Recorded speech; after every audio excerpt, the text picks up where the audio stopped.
Thinking Aloud. Conversations on the leading edge of knowledge and discovery with psychologist Jeffrey Mishlove.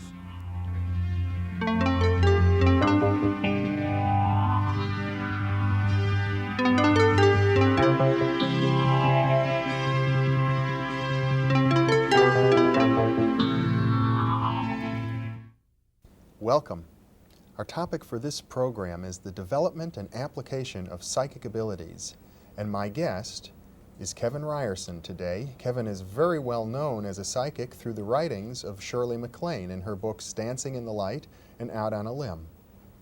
Kevin, welcome. It's a pleasure to have you here. Okay, thank you, Jeffrey.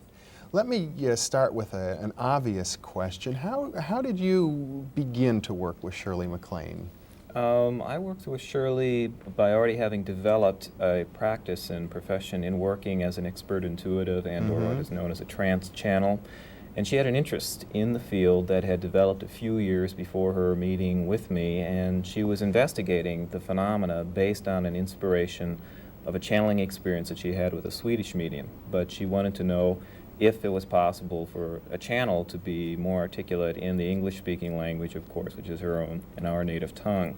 So we were introduced by a mutual friend who had interest in the field, and meeting Shirley MacLaine was interesting because it was kind of like a Mexican standoff between the two of us. She describes that from her point of view and Out on a Limb. What was it like from your point of view? Well, it was like I said, it was somewhat of a Mexican standoff in the sense that Shirley was a person of a good degree of renown, had a journalistic reputation of being very hard-hitting as far as questions goes. And so she had the star type of status on her side of the door when it opened, and on my side I had this unusual person, you know, who entities channel through, much as she described in her book, on my side. So it's sort of like two unique individuals standing off at first. But then after she began to explore a little more deeply, and we had an information exchange, which she's outlined in her book, both Dancing in the Light and Out on a Limb, we both just eventually became hard and fast friends because she, of course, took up a sound belief system in the philosophy that I work with, and with, of course, the phenomenon of channeling as a source of information that was valued by her in her life. Well, let's go back a little bit, Kevin, to a time in your life before you were a channel of this sort. You were interested in developing psychic phenomena, and you were meditating at the time, and then all of a sudden this phenomenon we call, or you call channeling, began to happen spontaneously, as I understand it. And then you worked for a period of time with a metaphysical center in Arizona to learn how to refine the channeling. What was that process all about? Well, you have to go a little bit further, one step back, I believe, to understand the whole developmental process. One is that, as I describe it, when other kids were putting together model airplanes, I was studying ESP. From about high school on up, I was studying things like Zener cards, the parapsychological research that had gone into the work done at Duke University. A great deal of what is outlined in your own manuscript. Well, you know, I've been studying these things since that time myself, and I haven't become a trance medium. Okay. Well, taking it one step further, what it was is that many of the things that you had outlined in your own book, The Roots of Consciousness, were the things that I was studying from different sources that were available to me at that period of time. So I had developed a very keen intellectual or academic interest specifically in parapsychology. And I had developed some rudimentary ESP abilities, such as the ability to see auras, or the phenomena of psychometry, of holding an object in your hand and sensing its history, even though it wasn't known to yourself, but known to another person. Validating ESP, if you will, it was the equivalent of a hobby with me at that time. When I graduated from high school, I put everything on hold for a while, began to pursue a career as a graphic artist, which, probably being an artist, it kept my intuitive faculties open. But when I was about 21 or 22, I began working with a very stringent form of meditation that is outlined by the ARE, or the Edgar Cayce Foundation, trying to contact, rather than the subconscious mind the way people do in hypnosis, trying to contact what's called Carl Jung's collective unconscious, or as Cayce refers to it, superconsciousness. Out of that series of meditations, a spontaneous channeling state occurred and put me in touch with the sources that speak through me, much as Shirley has outlined in her book.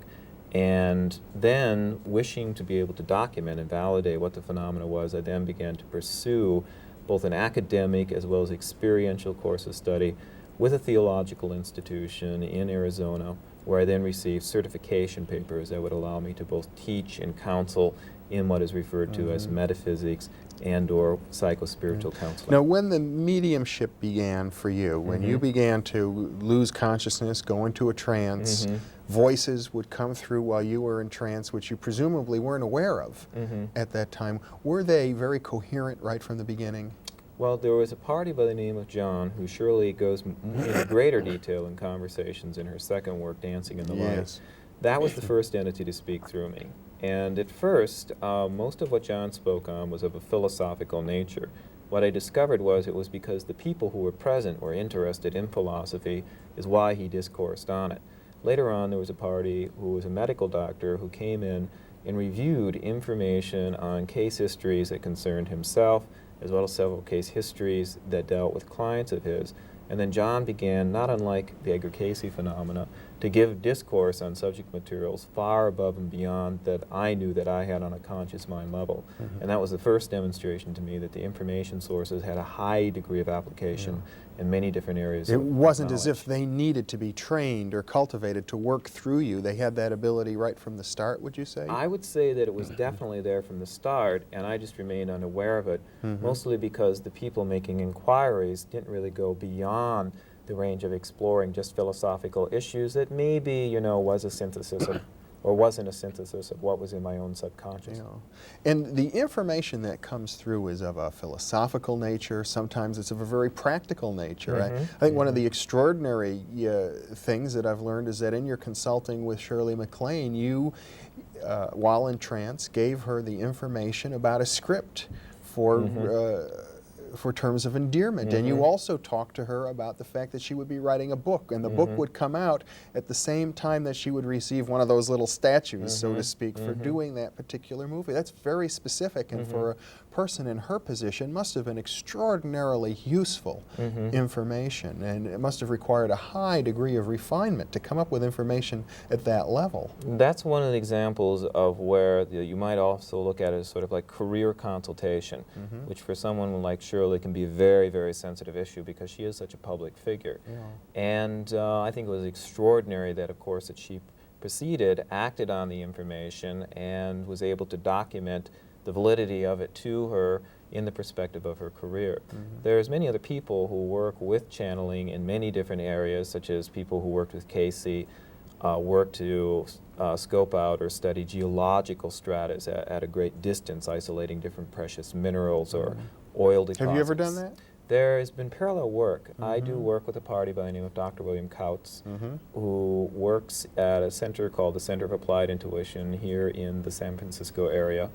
And his work is to work with what he calls intuitive consensus. He will take many channels or expert intuitives, such as myself, which is a term that he's coined for clairvoyants or psychics, and he will interview them under many different circumstances, many different conditions, but all on the same types of questions. And his questions have ranged from everything from sudden infant death syndrome, exploring the medical models, as well as the philosophical and psychological models of that particular disease, as well as to exploring earthquake triggering mechanisms, some of which he took into some of his own research at SRI.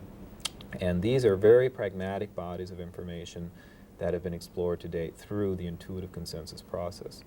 So I look at channeling as somewhat as a social tool. It's almost like a database where you can put inquiries in and then receive very pragmatic and specific information back. It sounds as if you could envision yourself working in the context of a psychic think tank, in a way, giving future projections. And with Kautz at the Center for Applied Intuition, this is what you have done.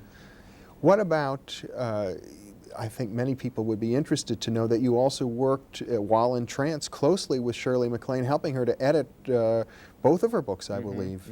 How did that process work? Do you have any memory of it? Well, it's, I don't have a full conscious recall of anything that transpires when I'm in the trance state, but listening to tapes back or getting feedback from Shirley, there were definite editorial strategies that she could take. One time Spirit suggested that she actually had part of a manuscript already prepared, and as she went through a series or a stack of old manuscripts, she actually found that there were several already complete chapters that she then put into the manuscript, because it described much of the philosophical extension that she was going through that needed to go into the manuscript, and that then acted as a springboard for her to pursue the rest of the development of the manuscript. So these are, again, like ways which spirit can gather information and then project on them, and maybe even foresee future conclusions before they transpire.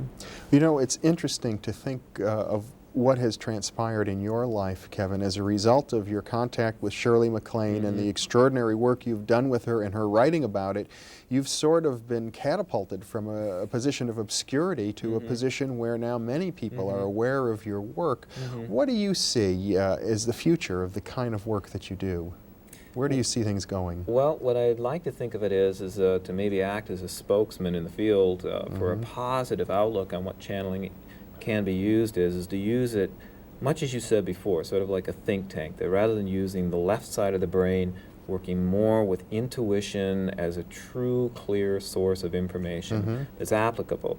I suppose in many ways the classic thing to look at channels for, or psychics for, is the idea of prophecy. I prefer to think more of in terms of looking at social trends that are perhaps developing, or perhaps the manuscript called Megatrends was a method where they looked at certain trends in society and were very able to clearly call social developments before they transpired. Well, can we look at what Kevin Ryerson's megatrends might be? what are the trends that you see?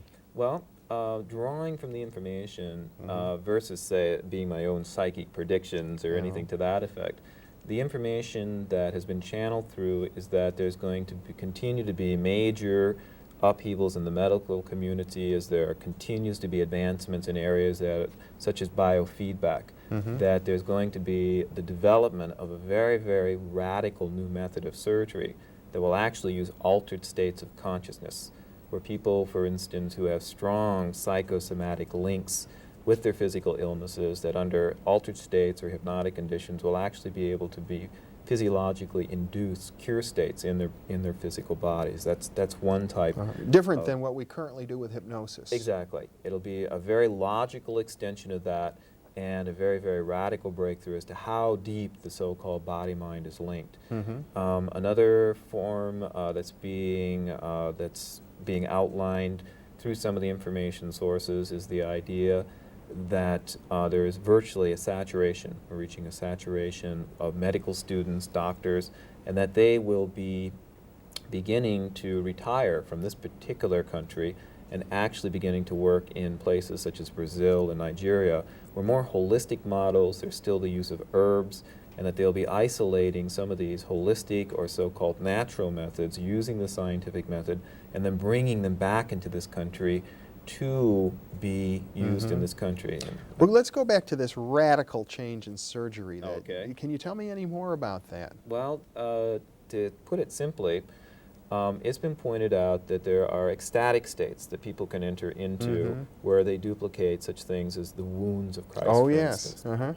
And that there will be a study of that phenomena, which is called the stigmata, and that they will be able to reinduce precisely what those psychological states are, probably through the monitoring of the EEGs, very careful studies of persons as they enter the altered state, maybe using various psychotherapeutic drugs to induce the state, and then the person who would act as the surgeon would be able to counsel the person to actually induce a stigmata-like state, rolling back the surface of the skins and the various tissues, and then be able to almost induce a form of tissue rejection. Is this similar to the psychic surgery that we hear about in the Philippines? I think you can describe it as similar to, but I wouldn't want to compare it too much to that. There's a lot of controversy around it, and I think this matches closer to something that could be accepted as a medical model for accepting this, because the phenomena that's been outlined is very well documented. And what kind of a time frame do you see on that? According to some of the information sources, it's around or going to begin to be developed within the next 5 to 10 years. Some of these trends were outlined as far back as 5 years ago. One of them is already in development is that there is now a strong interest on the part of very, very orthodox medical labs taking an interest in Oriental herbs and beginning to study and isolate their active medical properties. Now, you did some work with a fellow named Jason Serenus, who began to look at the nature of AIDS and what kind of techniques will be developed for healing AIDS. Can you talk about that? Well, I'm hesitant to use the word cure because that's a medical term. Yes. But as the information that came through is that it is possible to put AIDS into remission, that there will be the discovery out of the study of AIDS. There are things that come very close to documenting what is controversially referred to as a cancer personality, that there are psychological states that can open people up to certain disease states. These were things that were gone into, I believe, if I have it correctly, about 3 years ago. There was the identification specifically of the HTLV3 virus before the French research had confirmed it through the channeling sources. There were descriptions that indeed the AIDS went through a mutagen form in the body. Now, when the channel, you say, identified this virus before the medical doctors did, the HTLV virus, they didn't call it that, did they? What they did was is that there was a group of holistic practitioners. Yes. To make that a less mysterious term, it was specifically people like acupuncturists. There was a holistic medical doctor present who had interest in natural therapy, so on and so forth. These were the inquirers. It was again like a think tank, working with intuitive models rather than strictly the left brain logic. Yes. And one of the things that they had done was to identify 4 or 5 different types of viruses that were suspected as possibly being the AIDS virus and or was just beginning to be associated with it. There had been no confirmation of it. And it was specifically selected as the HTLV3 virus as being the primary candidate out of that specific choice of about half a dozen. In other words, if I understand the process right, when you're working with a group of questioners, the people who ask you the questions are very important to the process. Absolutely. So the questions that they form help your intuition along, or there's some kind of an interface that goes on, which is, it sounds like, essential to the process. Well, basically it's simple. The clearer the question, the more specific the information that can come back through the channeled source. Might it also be that somehow your intuition works with the memories, with the life experiences of the questioners? That would be a good way of putting it. And for instance, if you have a group of people who hold diverse expertise in one area, but not any one of them holds the expertise that the inquiry is all about, it can cut down on the ability of the information to flow through very clearly, have all the languaging, precisely geared for understanding and bringing the inquiry to a very precise conclusion. For example, the extraordinary success that you had in working with Shirley MacLaine may well have been due then to the fact that she was a very evolved person herself that could interface well with your intuitive consciousness. Well, I would say it was that very clearly she has a very journalistic-like mind, so she was able to form questions very clearly and make her inquiries very, very sharp. She's not a generalist at all. She has a tendency to be very, very precise and cling to an issue until very tenaciously and pursue it down to its causal or logical conclusion. In looking at the future applications of this field, the trends for psychic work, it strikes me that the medical field is very ripe in the sense that there's a kind of ethical, a kind of a spiritual quality to the notion of healing people and helping people who are ill, as opposed, let's say, to digging oil or minerals out of the earth. Would you agree with that? I would say that ethically it aligns well with the philosophy as to what psychic is all about. Psychic means either of the mind or of the soul. And the idea of the development of an altruistic attitude towards life and philosophically aligns nicely with the idea that for many years psychics have been associated as the healers in their communities and as the promoters of health and well-being in their communities. That's why I would think that the field aligns so well, much as Edgar Casey's channelings did, with the idea of the medical community or the healing community. Well, suppose you had a client who came to you and was a stockbroker and said, look, Kevin, what are the trends with interest rates? What are we going to see in terms of what industries are going to go up or down? Is that the sort of thing that you see there might be more of? I would say that's the natural gravitation towards people to want to just predict an event and then prosper by it.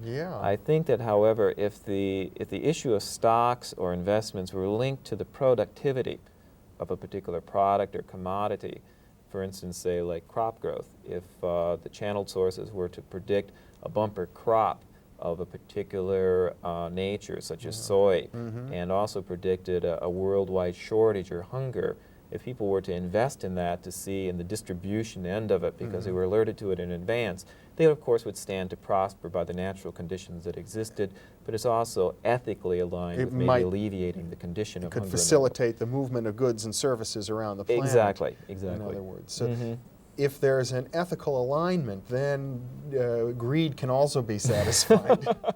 I would say that basically what it is that the need to prosper could be served, yes. Now we hear a lot about the U.S. government financing through the Department of Defense research in remote viewing to detect secret Soviet missile sites or things of that sort. Probably if you've been approached by these people, you wouldn't be free to tell me in any case. But what do you think of that line of research? I'd have to say that if we were using it, for instance, there's a great deal of things that go into military research and any technology then eventually ends up benefiting the consumer, such as some of the research going into NASA, some of the research going into the developments of different synthetic products. All of these things were originally military research. I have a tendency to think in terms that's kind of like getting the cart before the ox, per se. But I would have to say that there are benefits and refinements that have been made in different parapsychological phenomena, such as remote viewing. More sophisticated testing has come out of this type of research that validates, and I think eventually we'll be able to engineer parapsychological discoveries to be used more generally in society and in the social order. And do you see your own career, your life work moving in these directions? Well, I think that what I see is I'm interested in engineering parapsychological circumstances to be socially useful, constructive tools. That's what I really see my direction is at this time. Are there other areas that we haven't touched on yet? Well, I think we've touched on a lot, but I think specifically what I would be interested in is using forums such as these public types of forums to maybe demonstrate channeling phenomena, to be able to, much as the Shirley MacLaine series, Out on a Limb, which will be coming out on ABC, will be able to educate people as to the potential of what channeling's for. But I really think using it to predict, develop, and engineer social trends that can be of benefit to people is where one of my strongest interests lie. Again, organizing that psychic think tank concept. Well, you know, if you take other human disciplines, let's say acting or sports, you know, there are thousands and thousands of people who attain renown and proficiency in these areas and a lot of cultural support for that. But in the kind of work that you do as a psychic consultant, there are very few people who are really known in this field. And it's because I think it's still on the fringes of our culture. Do you foresee that this will someday become more of a mainstream way of being and acting in the world, something that, for example, we might teach our children in grade school? Curiously enough, there have been times where parapsychological phenomena was greatly integrated into the culture, much more so than it is now, because it did have that framework of support or reference. People from everybody from Lincoln to Franklin Delano Roosevelt had been very supportive of consulting expert intuitives of their days on everything from matters of state to areas of personal inquiry. Now, mind you, their decision-making process, of course, wasn't dominated by what they received from these expert intuitives, but it definitely had an influence, and they considered to be very positive information. And there's usually a resurgence of this phenomena, probably beginning in the 60s, the 70s, and once again now, there being very credible research establishing the credentials of people in the field.